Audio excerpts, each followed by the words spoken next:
রায়হান ছিল তার জায়গায় একেবারে ওয়াকিবহাল, যে কারণে তার হাতকে একেবারে ভেঙে গোল আনা সম্ভব হলো না। দারুণভাবে বিশ্বস্ত হ্যান্ডে দায়িত্ব পালন করছেন গোলরক্ষক রায়হান। একটা প্রান্তে আরও একবার রাজশাহী দল প্রতিপক্ষের স্টপার পর্যন্ত কান্ত ডান প্রান্তের যোগান আগুয়ান ছিল গোলরক্ষক রায়হান যখন এগিয়ে যাচ্ছিলেন। এক্ষেত্রে ঢাকা দলের খেলোয়াড়রা অ্যাটাকিং পজিশন বেগতিক অবস্থা বুঝে বের হয়ে আসলেন গোলরক্ষক রায়হান আরও একবার।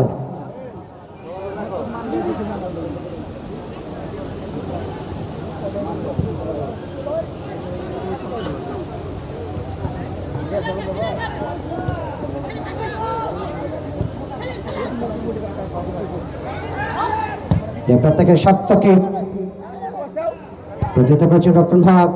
Once again from right wing back Mr. Nurjaman, this aggression pop on, another one Rajshahi। আরে বাপরে বাপ, গাছের দর্শকটা কি ঘুমাইছে।